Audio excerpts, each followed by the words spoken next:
Hello and welcome to the Irish History Podcast. My name is Finn Dwyer and this is the Iniskea Island Mysteries. There has been a big delay in getting this podcast out, apologies for that, but I have been pretty sick since the last show. I have a chronic illness that flared up, which led to hospitalisation and then eventually surgery. I'm slowly getting better, but all this has delayed the return to the Great Famine series.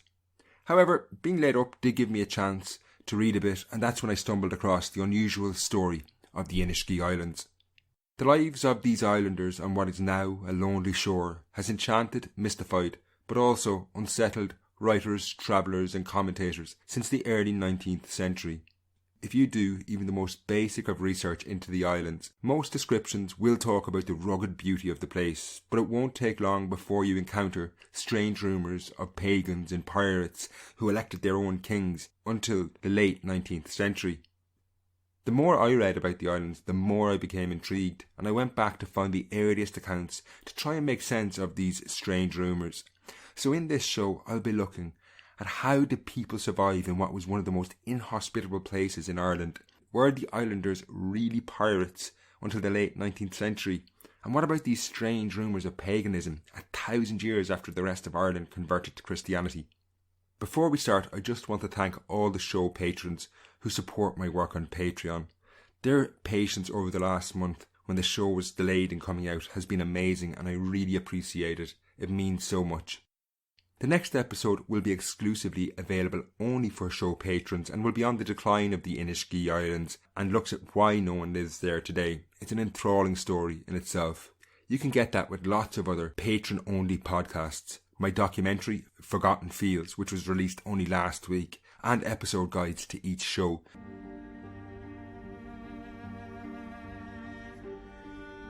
As World War II broke out, the English writer, pacifist and conscientious objector Terence Hanbury White fled his home in England to avoid being drafted into the British Army. Moving to neutral Ireland, he would spend the war here as far from conflict zones as possible. As Poland was carved up by the Nazis in the Soviet Union in the winter of 1939, Terence White made his way across to the west coast of Ireland, and from there he pushed even further west, crossing to the Iniskea Islands in a large open canoe called a curragh.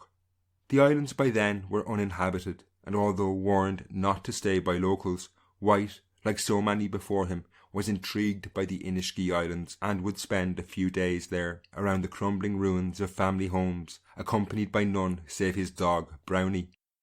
He later recounted his experiences on that first night as he watched the curragh pull away, leaving him behind.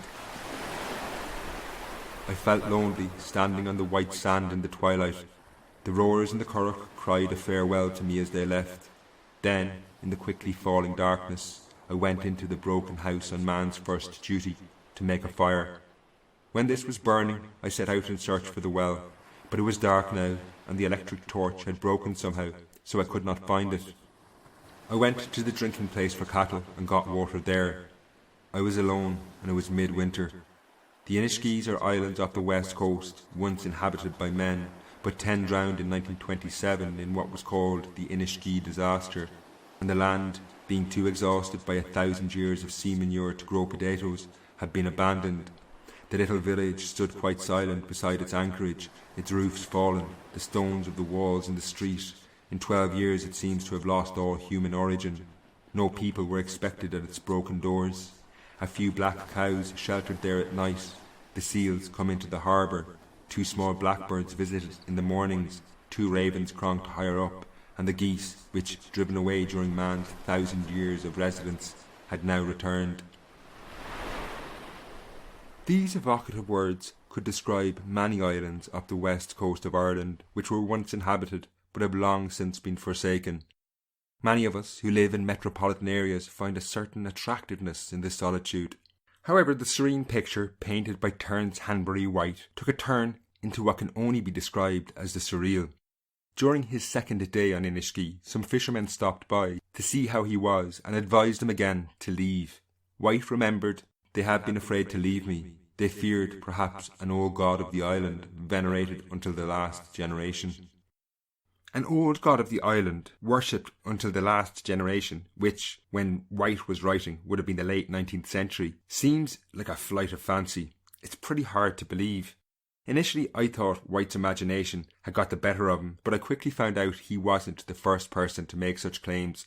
Indeed, Iniskea had, for at least a century, been at the centre of wild claims of strange goings-on there, and it wasn't just talk of pagan gods. Nearly 80 years earlier, another writer, Mark Hutton, had visited the west coast of Ireland, and standing on the coast of Achill Island, he looked north to the Iniskeas on the horizon, when a travel companion told him about the islands. You have heard, of course, of the piracies committed along this coast, robberies of vessels laden with grain or coal, as the case may be. Well, the aggressors are those miserable islanders, men who are in the last stage of destitution and misery, who see their children expiring of inanition and fever before their eyes. The strange reports of island life didn't end there. In 1884, the Scottish writer Alexander Iniskea claimed, "They acknowledge no landlord, pay no rates, they elect a monarch of their own." The more I read about the Iniskeas, the more they sounded like the land time forgot, an intriguing topic to research where God only knew what I might uncover. But even as my mind was thinking of evocative titles for a podcast, there was a certain scepticism rising in me about these claims. Not necessarily that the authors were outright lying, but that they were not portraying a full or accurate picture. Most of these authors had pretty extreme biases towards the islanders and island life in general. For example, Terence Hanbury White said, "The people of the islands are primitive. They live in the primitive conditions of nature and were moulded by their surroundings." Indeed, his writing in general is laced with a common misleading stereotype that persists into the 21st century about places like Iniskea. The west of Ireland in general is often portrayed as a land time forgot, idyllic, pure, simple, but at the same time backward, the people mysterious, the land magical, where one might find their true self away from the hustle and bustle of hectic urban life. A great example of this is the podcast series West Cork, which investigated the murder of Sophie Tuscan de Plantier. In the first episode, it portrays the southwest of Ireland as simple, mysterious and magical, where people who live stressful lives can go to find their true self. The problem with such narratives is that people native to these communities, be it West Cork or Iniskea, are reduced to props in their own history and the visitor takes centre stage. The Blind Boy podcast delves into this in greater detail in his episode Jesuit Drip, if you want to hear more on this. That's well worth listening to, and he gives a good few examples of what I'm talking about. Armed with this scepticism, I continued my research into the Iniskeea Islands, trying to pick apart what was true and what was false about what seemed to be an island with a very strange and unusual history. To help you understand what I'm about to talk about, I'm going to first paint a picture of the islands, so you get a sense of what they were like and what I'm talking about. If you're subscribed for episode guides on Patreon, check out the guide for this show. There's lots of maps, census data and graphs there. You can get that at patreon.com/Irish podcast. The Iniskeas consist of two islands, the North Island and the South Island. While not the most westerly point in Ireland, it could be argued they are the most remote. They are separated from the mainland by 3 miles of treacherous waters, and in winter they are frequently cut off for weeks, or in some cases months at a time, by Atlantic storms. Living on the Iniskeas was never easy. Both the North and South Island are only about 2 square kilometres, irregular in shape and dissected by inlets, while much of the land is not really suitable for farming. Nevertheless, over several millennia, people have repeatedly tried to establish communities on the Iniskeas.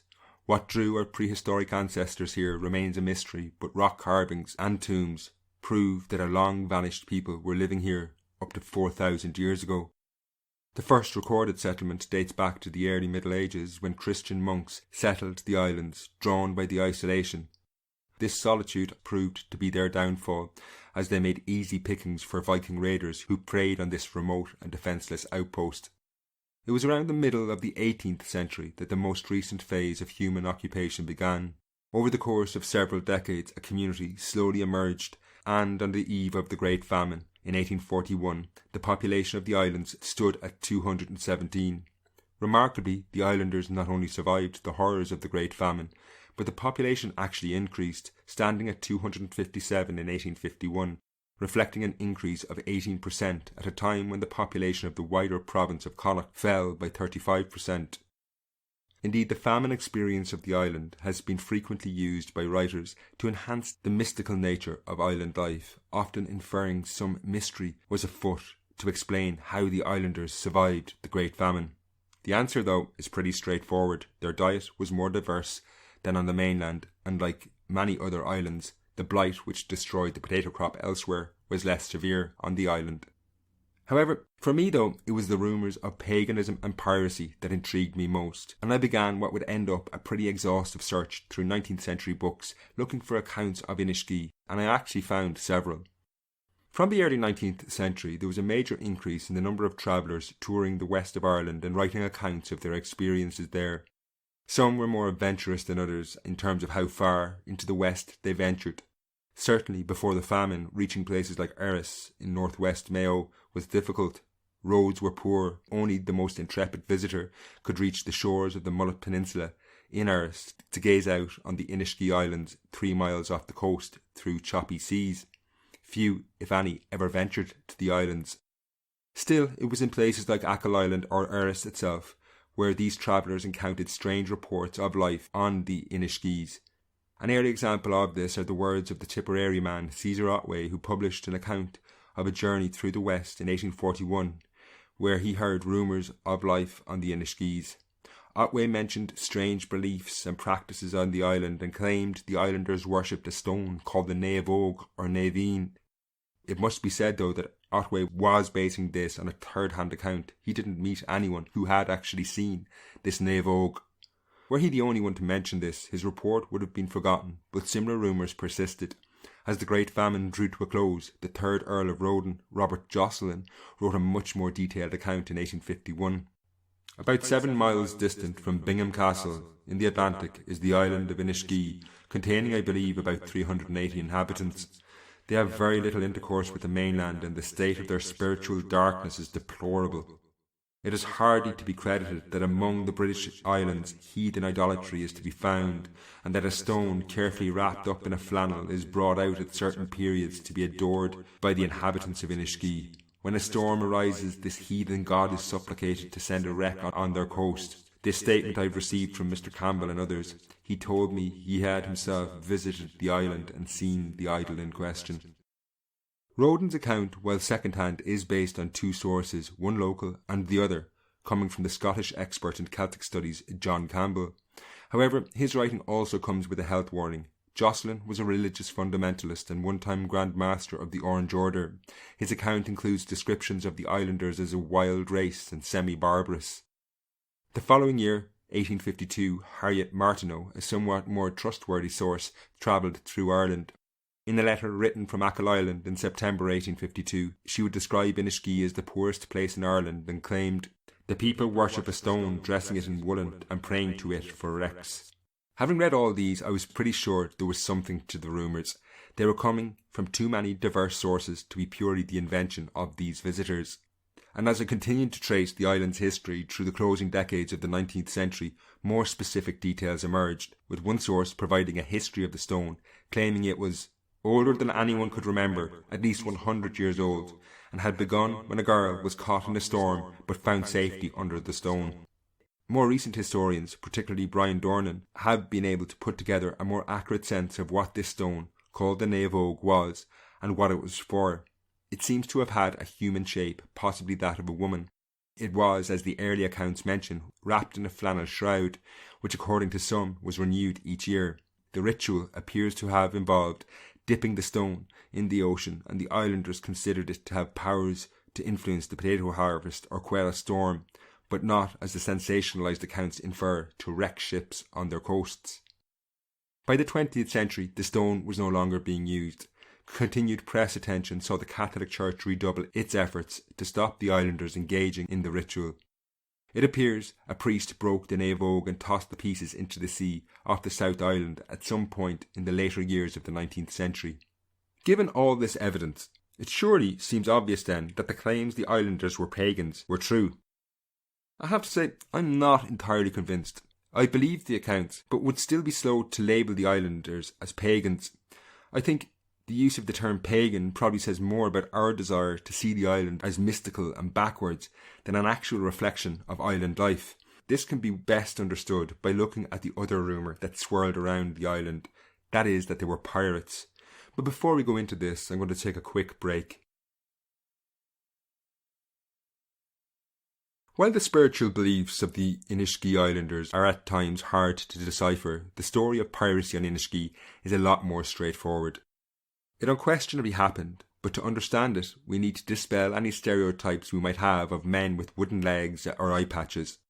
When precisely piracy began is not clear. The first recorded incident dates from 1834 when a ship floundered off the coast of the North Island. The islanders did help the crew but pillaged the ship of its valuables. This to me seems more like opportunism than piracy, but there are much clearer examples from the Great Famine. While the population of the Iniskeas increased during the late 1840s, the islanders do seem to have suffered because in 1847 and 1848 they, like many other coastal communities in northwest Mayo, raided food ships passing by the coast. In the most famous incident, which took place in July 1847, the islanders had the misfortune of attacking the vessel the Emily Maria as it sailed down the west coast. They surrounded the ship with numerous currachs and then proceeded to board it looking for food. Unbeknownst to them, the authorities had taken precautions for precisely such an event, and there were several Marines on board. In the following fracas, the Marines shot and killed 4 islanders and wounded many more. This would prove to be one of the most famous incidents of piracy off the Iniskeas, but certainly not the only one. There were several more in 1847 and 1848. However, this series of raids was relatively short-lived. The opening of a Coast Guard station on the island in 1849, precisely to stop these raids, had the desired effect. However, 10 years later, that Coast Guard station closed in 1859, and almost immediately there was a rise in piracy. While this seems like opportunism on the part of the islanders, their motivation was actually hunger. While the islanders had survived the Great Famine, the late 1850s and early 1860s proved a far more difficult time for them. Life on the islands had always been a delicate balance where they were at the mercy of nature. This was brutally displayed on June 4, 1858, when a violent storm caused mayhem. A letter sent by the islanders to the Lord Lieutenant told a sorry tale. A tremendous storm which caused the sea to dash over the potato crops, and which did dreadful destruction to them, so much so that an appearance of the stalk is not left to be seen. We expected the crops to recover, but alas, we are now lost, for instead of recovering, the very roots in the ground decayed. Our entire means on which we and our families depend destroyed.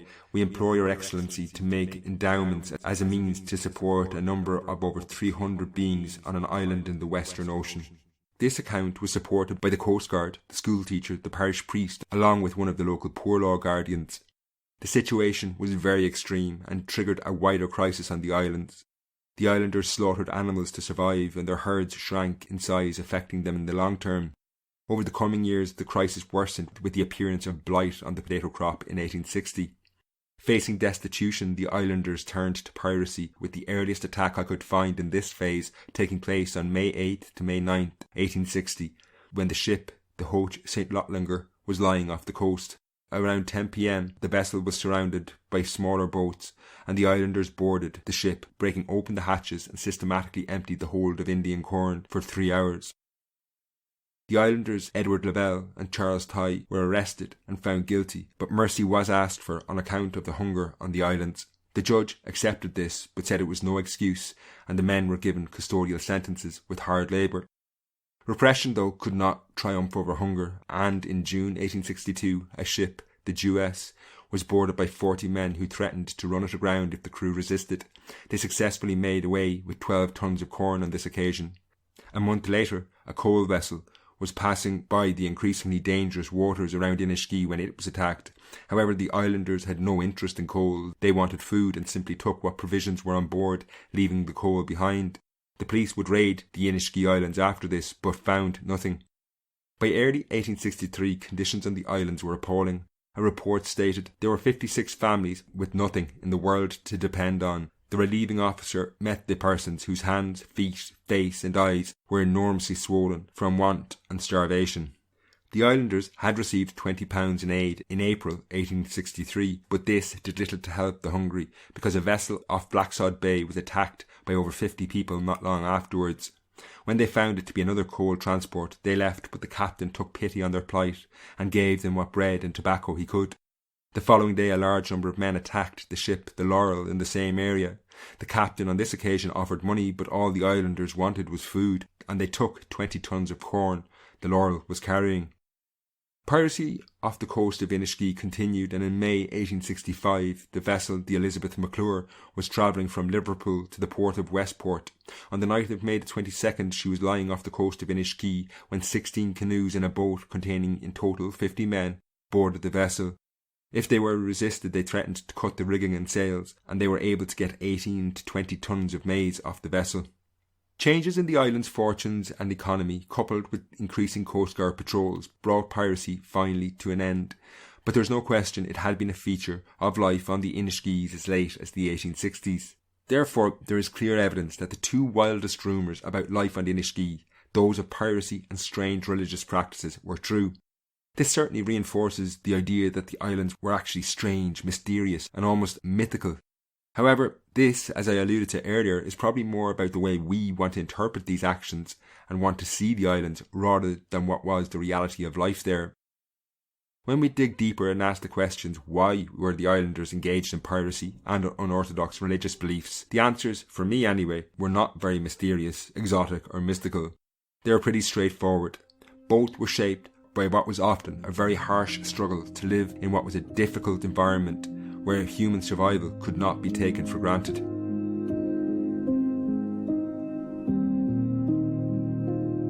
As I mentioned earlier, the communities on the Iniskea Islands were among the most remote in Ireland. Not only were they geographically remote, but the isolation was enhanced in winter, when it was simply not possible to travel to or leave the islands for long periods of time. An early reference to the islands by William Maxwell in his 1832 book Wild Sports of the West described the conditions the islanders lived in.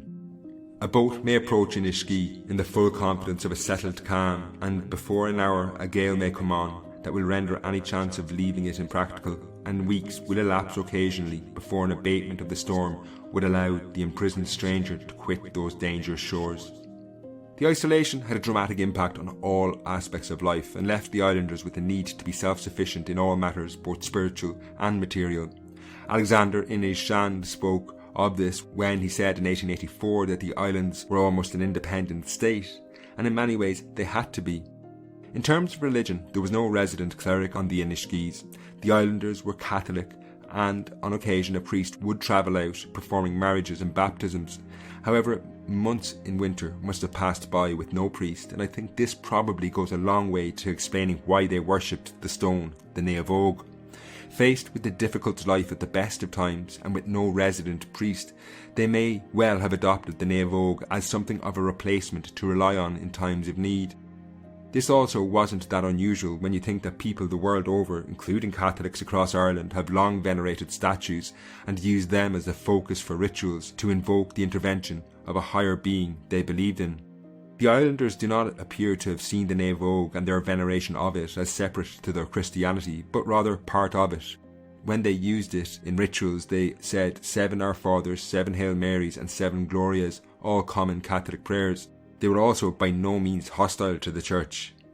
While clerics and priests were not part of the fabric of day-to-day life on the island, neither were the British authorities. The arrival of the Coast Guard in 1849 was the first permanent presence of government representatives on the island, and their stay was pretty short-lived. They left again in 1859. In the absence of official authorities, it is unsurprising then that the islanders resorted to their own structures. One example of this was the king mentioned earlier in the podcast. These individuals were not monarchs in the way that we understand them, but rather community leaders. In fact, they were the opposite of what we think of when we talk of kings. As one political scientist said, they were more like a form of self-government. The title was not hereditary, and the king in many cases emerged naturally over a long period of time. Neither was this form of self-organisation unique to Iniskea. Caesar Otway encountered similar figures in Erris in mainland Mayo in the 1840s. They remained a feature of community life into the late 19th century in more isolated communities such as Porthurlan, not far from Iniskea, Gweedore in Donegal, the Aran Islands, Inishark and even Claddagh, a fishing village in what was then the outskirts of Galway city. Indeed, there is still a king of Tory Island, which is off the coast of Donegal. The existence of a king was often used to bolster arguments that the islanders were somehow backwards, but this completely misunderstands the role. Many island communities had continued to use a system of farming called rundale, which saw lands rotated between families, and this needed a figure, often the king, to oversee this rotation. Kings were also figures who could negotiate with outside authorities on behalf of the islanders. Meanwhile, the development of piracy is also a reflection of island life and the difficulties it posed. It can be best understood by looking at it as a way of surviving in desperate times rather than a reflection of mysterious, dangerous islanders. In general, the economy of the islands was far more developed than outsiders ever imagined or gave it credit for. Time and again, outsiders, few of whom ever visited the island or, if they did, spent long enough there to understand it, stated that the islanders lived hand to mouth on a diet of potatoes. A recent study by Brian Dornan, however, has shown that this is not the case at all. While potatoes were eaten locally, they were grown as a cash crop as well and sold in Belmullet, the closest market on the mainland. The islanders also grew rye and other crops for food, and in general they seem to have enjoyed a more diverse diet than many on the mainland, something that helped them get through the Great Famine. Meanwhile, cash crops such as potatoes were not the only way the islanders engaged in the wider economy. Their distance from the authorities also allowed the islanders to distill poaching, an illegal alcohol made from potatoes. This appears to have been exported given it was known across the wider region as being of very high quality. However, rather than looking at this as evidence of economic activity, it's often used to bolster stereotypes of wild, barbarous islanders in the mould of bootleggers. While the island was far more developed in the 19th century, they still faced crises as we have seen, and these were the root of piracy on the island. Having developed a high level of independence over the decades, they refused on several occasions to seek aid in the workhouse on the mainland. This is understandable, not only because workhouses were notorious by the 1850s, given over 300,000 people had died in them during the Great Famine, but the island was where they lived their lives, and it was there they chose to struggle through adversity. It was only in these circumstances where the island could no longer provide for them that they resorted to piracy. Indeed, in court cases arising from these incidents, judges acknowledged hunger was the motivating factor. Our tendency to sensationalise this piracy with misty-eyed romanticism only serves to obscure our understanding of life on the Iniskeas and how resilient, adaptable and ultimately successful the islanders were. A crude test of any community's success is its population and its ability to reproduce itself. In the late 19th century, the wider province of Connacht was no longer able to survive as it had due to the horrors of the Great Famine, but Iniskea thrived in these years, which was no small achievement. The islanders utilised the resources available to them to the maximum and turned what could have been a very difficult situation to their own advantage. In 1841, the island's population had stood at 237. Except for a very difficult period in the 1860s, the population rose decade on decade, increasing by 30% by 1911. In the same period, the population of Connacht fell by a staggering 56%. The islanders, often depicted as backwards, undeveloped savages, were clearly quite the opposite. Their ability to adapt and diversify to a rapidly changing world around them was illustrated in 1908 when they not only engaged with but managed to cut a pretty profitable deal from a short-lived whaling station that opened up off the South Island. The portrayal of life on Iniskea, and indeed in many rural communities, even in the 21st century, remains one based on lazy stereotypes that invokes life as simple, mysterious, even magical, but yet with a tinge of danger. The reality is very different. Life on Iniskea was not mysterious, but was a fascinating example of human adaptability and a struggle to survive in one of the most difficult environments imaginable. The mystery in this story is one created by outsiders and is not an accurate reflection of island life itself. Overall, this podcast is a simplified version of the story of the history of Iniskea. It's obviously far more complex. The later history of how the island ended up being abandoned in the 1930s is fascinating, and the next episode, which is exclusively for patrons at patreon.com/Irish podcast, is on that very story, the decline of the islands. In the meantime, if you want to find out more, I would recommend Brian Dornan's Mayo's Lost Island as a great place to start reading on the islands. Until next time, Slán.